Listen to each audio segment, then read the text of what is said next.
नमस्कार प्रिय दर्शकों।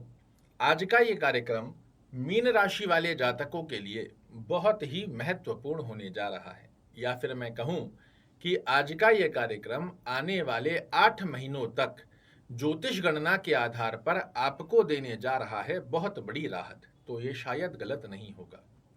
उसका सबसे प्रमुख कारण है कि 30 अक्टूबर 2023 से जब से राहु महाराज आपके लग्न में आए हैं, निरंतर आप अनुभूति कर रहे हैं आपके आचार विचार व्यवहार स्वभाव की स्थितियां आपका साथ नहीं दे पा रही हैं। आपके डिसीजन बार बार गलत सिद्ध हो रहे हैं। आप करना क्या विचार कर रहे हो, कर क्या रहे हो, उसके रिजल्ट कुछ अलग आ रहे हैं। इस प्रकार की अवस्था को राहु महाराज लग्न में बैठकर प्रभावित कर रहे हैं। बार बार एक ही गलती को आपसे करवाते जा रहे हैं। कई बार आलस्य प्रवृत्ति आपको कार्य नहीं करने दे रही है, तो कई बार शॉर्टकट रास्तों के चलते आपको बड़े बड़े लॉस करवा रही है। राहु महाराज की पंचम दृष्टि आपके पंचम भाव पर आ रही है और इस स्थिति के चलते आपके लिए बार बार लॉस की स्थिति, बेनिफिट करने जाते हो और लॉस की स्थिति का योग ये अवस्था निर्मित कर रही है। चाहे वो शेयर मार्केट में हो, चाहे किसी अन्यत्र प्रकार से ये लॉस का सिलसिला थम नहीं रहा है। पेट से संबंधित एसिडिटी, गैस्ट्रिक, डाइजेशन प्रॉब्लम, इनकी स्थिति का सामना करना पड़ रहा है। मेमोरी की शार्पनेस आप नोटिस कीजिएगा 30 अक्टूबर के बाद कहीं ना कहीं कमजोर गत अवस्था को प्राप्त कर रही है। यदि आप विद्यार्थी हैं तो विद्या क्षेत्र में कंसंट्रेशन पावर नहीं बनने दे रहे, जो आप डिजर्व करते हो वो सफलता का योग प्राप्त नहीं होने दे रहे। वही यदि आप मीन राशि के एक माता पिता हैं तो 30 अक्टूबर के बाद से विशेष रूप से संतान के करियर से रिलेटेड, संतान की विद्या से संबंधित आपको चिंता सता रही है। सप्तम दृष्टि से ये दैनिक रोजगार में आपको वृद्धि कारक अवस्था को प्राप्त नहीं होने दे रहे, तो वहीं पार्टनरशिप में आपको या तो लॉस लगवा रहे हैं या अंडरस्टैंडिंग रिलेटेड इशू क्रिएट कर रहे हैं। दाम्पत्य जीवन में भी करियर वाइज ग्रोथ रुक सी गई है, ऐसी आप अनुभूति कर रहे होंगे, या फिर दाम्पत्य जीवन में अंडरस्टैंडिंग रिलेटेड इशू यहां पर क्रिएट कर रहे हैं, विशेष रूप से 30 अक्टूबर 2023 से। जो पहले भाग्य का साथ निकल कर आ रहा था उसमें भी ये निरंतर कमजोरी कर रहे हैं। पिता के स्वास्थ्य को प्रभावित करना या पिता से अंडरस्टैंडिंग रिलेटेड इशू की अवस्था को इस स्थान पर बैठकर राहु महाराज निर्मित कर रहे हैं। अगर ऐसा सच में आपके लिए साथ में हो रहा है, कमेंट बॉक्स में जरूर से लिखकर बताइएगा। किंतु मैंने इस कार्यक्रम में कहा कि आने वाले 8 महीनों में इन समस्याओं से आपको मिलने जा रही है बहुत बड़ी राहत। उसका कारण है कि राहु महाराज बैठे तो आपके लग्न में ही हैं, किंतु अब राहु का उत्तरा भाद्रपद नक्षत्र में प्रवेश हो चुका है। और ये उत्तरा भाद्रपद नक्षत्र का स्वामी कौन है? तो शनि महाराज। और शनि के नक्षत्र में जाने के पश्चात शास्त्र कहता है राहु के नकारात्मक दृष्टिकोण कमजोर हो जाते हैं। उसका सबसे प्रमुख कारण है कि राहु शनि महाराज का प्रतिनिधित्व स्वरूप का छाया ग्रह है। अगर आज की भाषा में इसे कहा जाए तो राहु महाराज शनि के एजेंट हैं और अपने स्वामित्व अवस्था को कभी भी नकारात्मक दृष्टिकोण में प्रदर्शित नहीं कर पाते। तो आपके लिए आने वाले 8 महीने अर्थात 15 मार्च 2025 तक की स्थिति में राहु के नकारात्मक दृष्टिकोण से आप मुक्त होने जा रहे हो। क्या क्या बड़े परिवर्तन देखने को मिलेंगे? तो पहली स्थिति में जो आलस्य प्रवृत्ति का योग आपके लिए बना हुआ था, ये एक्टिवनेस में परिवर्तित होता हुआ पाया जाएगा। आपके जो डिसीजन बार बार गलत सिद्ध हो रहे थे वो अब राइट डायरेक्शन में जाते हुए दिखाई देंगे। और जब आप सही डिसीजन की तरफ जाओगे तो कुटुंब, परिवार में, समाज में, आपके कर्म क्षेत्र में जो यशमान प्रतिष्ठा आपके गलत डिसीजंस की वजह से कमजोर हो रही थी वो भी अब आपके पक्ष में आती हुई दिखाई देगी। जो बड़े बड़े लॉस आपके लिए हो रहे थे कि आप सही करने जा रहे थे, डिसीजन उसके सही नहीं पड़े और इस कारण आपको लॉस हुआ, उस लॉस से आपके लिए एक स्टॉप लगता हुआ पाया जाएगा। इवन धीरे धीरे उसकी रिकवरी का सोर्सेज एक्टिवेट होगा। मेमोरी की शार्पनेस में आपको वृद्धि देखने को मिलेगी। अपनी बुद्धिमत्ता और चातुर्यमता के दम पर आप जीवन में आगे कैसे बढ़ें, इसका नया ज्ञान आपके लिए अर्जित होने जा रहा है। विद्यार्थियों को विद्या क्षेत्र में जो असफलता का सामना करना पड़ रहा था उससे भी आपको मुक्ति प्राप्त होगी।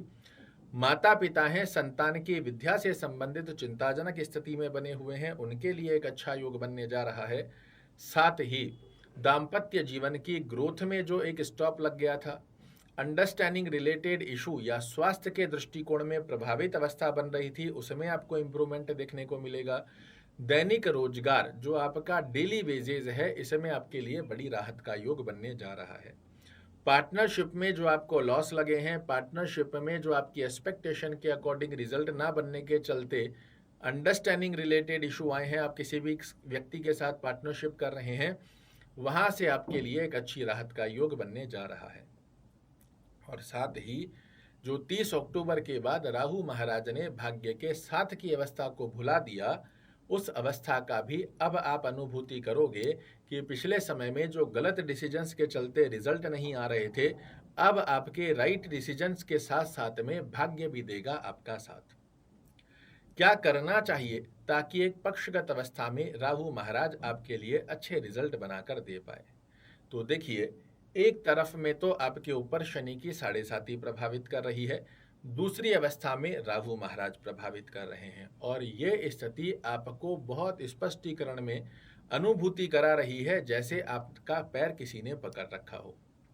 इस पैर को छूटने की अवस्था में राहु महाराज से आपका पैर छूट रहा है, और इस स्थिति के चलते इन 8 महीनों में यदि आप दौड़ोगे भी नहीं ना, तो आप चलते जरूर से रहोगे। और एक जगह खड़े रहने से लाख गुना बढ़िया होता है कि हम चलते रहें, धीरे ही सही, किंतु धीरे धीरे चलते हुए भी व्यक्ति अपने लक्ष्य पर पहुंच सकता है, अपेक्षाकृत एक जगह खड़े रहने के।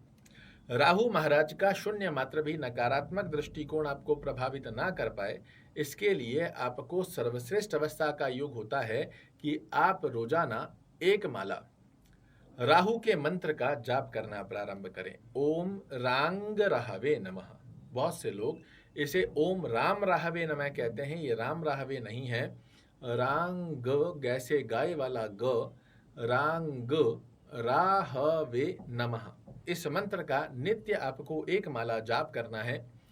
जाप कब करना है? तो सूर्य अस्त होने के पश्चात और आपके सोने से पहले आप इस जाप को कभी भी कर सकते हैं।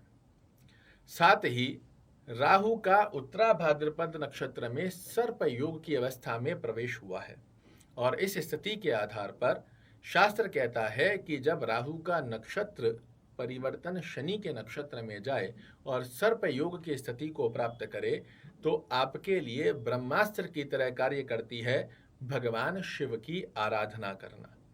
और इस आराधना स्वरूप में आपको क्या करना चाहिए?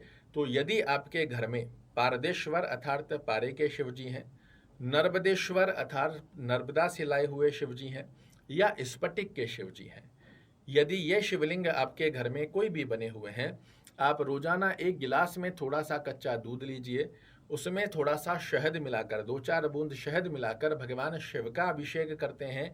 ये आपके लिए बेहद सुंदर अवस्था में लाभ देता हुआ पाया जाता है।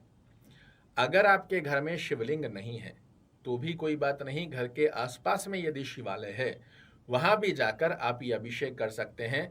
अगर रोजाना संभव नहीं भी है तो भी कोई बात नहीं, आप सोमवार टू सोमवार संकल्प लीजिए कि मैं भगवान शिव का अभिषेक अवश्य रूप से करूंगा। आप देखेंगे बहुत बड़ी राहत का योग आपको प्राप्त होता हुआ दिखाई देगा।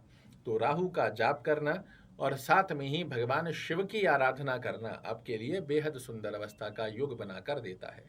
साथ ही आपके ऊपर शनि की 7.5 भी चल रही है। मैं कई कार्यक्रमों में आपको बता चुका हूं, शनि की 7.5 के प्रावधान को डिक्रीज करना भी आपके लिए आवश्यक है। तो ओम शन शनैश्चराय नमः का जाप, शनि चालीसा का पाठ और तेल में तली हुई वस्तु का दान। कोई कचौड़ी, समोसा, पकौड़ी ऐसा आपने मार्केट से ही ले लिया और किसी गरीब व्यक्ति को देते हैं, इससे भी आपके लिए बहुत बड़ी राहत का योग प्राप्त होगा। तो ये 2 छोटे छोटे से उपाय कर कर देखिए, रोजाना परेशान होने से लाख गुना बढ़िया है कि हम 5, 10, 15 मिनट भगवान की आराधना कर कर अपने जीवन को सहज बनाएं। आशा करता हूं मेरे द्वारा दी गई ये जानकारी आपको पसंद आएगी। कल फिर से एक नई जानकारी लेकर आपके सामने उपस्थित होऊंगा। तब तक के लिए नमस्कार।